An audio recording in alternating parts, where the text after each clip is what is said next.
Hell of a thing. So it has been discovered or exposed that a pro-Israel influence campaign targeted Black Democrats in particular. Put up the picture full mass. And I want to make sure that I explain this in proper context. Please understand there's a difference between the Israeli government or Netanyahu and the Israeli people. And you will see clear disconnect between some of the sentiment of the Israeli government and the proclamations of Israelis, especially those that are part of student group movements, et cetera, in America.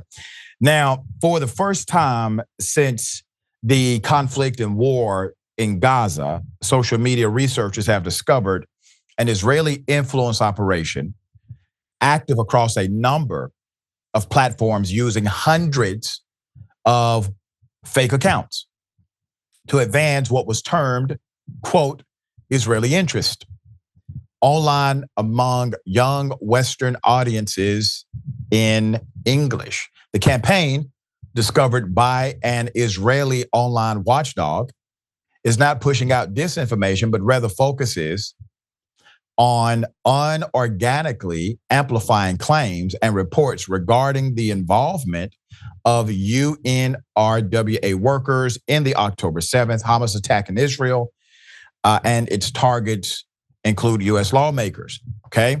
So there's a report that researchers at Fake Reporter found at the center of the campaign were 3 news sites that appear to have been created especially for the operation, nothing else. The sites published reports copied from other real news outlets, among them CNN and The Guardian. For instance, a UN report about sexual violence perpetrated by Hamas on October 7th. The researchers found hundreds of avatars, okay? Complex online digital personas, intense promotion. The reports come from the campaign sites as well as posting screen captures from real ones, such as a Wall Street Journal report on UNRWA staff members' involvement in the attack. Over 500 avatars were found on Facebook, X, and IG, where they pushed out posts with almost identical wording and links to what Fake Reporter called, quote, the 3 main assets in the influence operation: Unfold magazine, Non-Agenda, and the Moral Alliance. Fake Reporter's analysis found some 85% of all the American politicians whose accounts were targeted with such content were Democrats, and 90% of them were African American Democrats at that. The American lawmaker targeted the most was Richey Torres, a Democratic congressman from the Bronx, considered to be among the party's more pro-Israel member. Researchers speculate that the decision to target Torres was due to his popularity among pro-Israel Democrats, and the campaign had hoped to use the page's comments section to increase exposure to its content among Black users. And let's put it up. After Torres, the lawmakers who got the most responses from avatars, there you have them. Among them, Representative Hank Johnson, who is a dear friend and one of the most remarkable people I know. And you also have Lucy McBath right here in Georgia, who's a dear friend. And House Minority Leader Hakeem Jeffries, Senator Reverend Raphael Warnock right here in Georgia as well, and others. Also Representative Jamal Bowman and others were part of that. More details on the report. It's very sad, but this is the state of our political discourse. The avatars were all created on the same dates. They made use of the same profile photos and naming conventions and shared other characteristics that indicate they are all part of the same network, stated a report published by the Watchdog Group on Tuesday. The accounts were opened in sets across Facebook, Instagram, and X, formerly Twitter.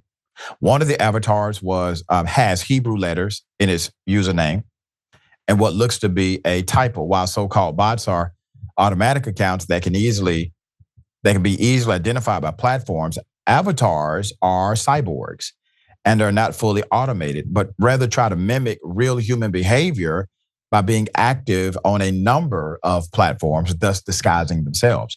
The operation began a few weeks after the war broke out and still active today. The campaign, researchers found, they tried to inflate the exposure of its content and to artificially boost the popularity of online materials deemed to be pro-Israel or advancing Israeli interest. An analysis of the campaign's content over the span of the war reveals that UNRWA has been the single most popular topic, once again, connected back to the singular agenda. Since the war broke out and ahead of the US presidential election this November, tensions regarding Israel and American support for it have grown within the Democratic Party. The younger progressive wing of the party has urged US President Joe Biden to restrict aid to Israel and demand a ceasefire. Targeting Democratic African American lawmakers seems to be an attempt to try to address the wave of support they have given to Palestinians. We read right here on Indisputable a letter that Congressman Johnson wrote to the White House that had the signature of pretty much all progressives and others on this letter. And it was talking about the humanitarian crisis and the children who are dying and the babies who are born and they have to leave because a bomb is coming and they come back and the baby is dead. And the mothers who are pregnant, who cannot get food, cannot eat, cannot get drinking water, etc. Clear humanitarian issue here, humanitarian crisis. And typically America, at least the wink and the nod, will say, hey, we need to be part of the humanitarian effort for those who are not engaged in military warfare. But it is not surprising. So, David, I present this story in a way where it's not surprising that it's being done because it's kind of the way of politics now to throw your hand, to throw a rock, hide your hand. But it is a very sophisticated operation because of the sophistication of technology that we have today. What say you? Yeah, I think it's very sad, right? Regardless of the issue, I think if you have the opportunity right now, any organization, pro-Israel organization, pro-Palestinian organization, whatever, if AIPAC wants to go and talk to African-American Democrats, they can go and meet with them in person and have an actual real human exchange over their concerns about UNRWA and what could be possibly done to help with humanitarian issues. When you start going down this route of having avatars and digital profiles that are somewhat anonymous to try to somehow influence members of Congress and their supporters, to me, that just seems really icky. And it's sort of like a passive aggressive attack. And I hate it, frankly, because there are legitimate concerns and arguments both ways in all of this. And the best way that we can all have these discussions, have them directly. Don't have them through avatars or through Twitter or social media. Go and actually meet with these members of Congress. I know some of these members of Congress would, they may be extremely pro-Palestinian, but they're not going to turn away an Israeli lobbyist who says, hey, I want to talk about some of this. These are open-minded people, and the Israeli government, whoever's behind this, should take advantage of the fact that these are open-minded Democrats. Have a real conversation with them. I think that would be far more effective. Yeah, and now the PR backlash from this, because UNRWA definitely had the ability to engage in direct conversation.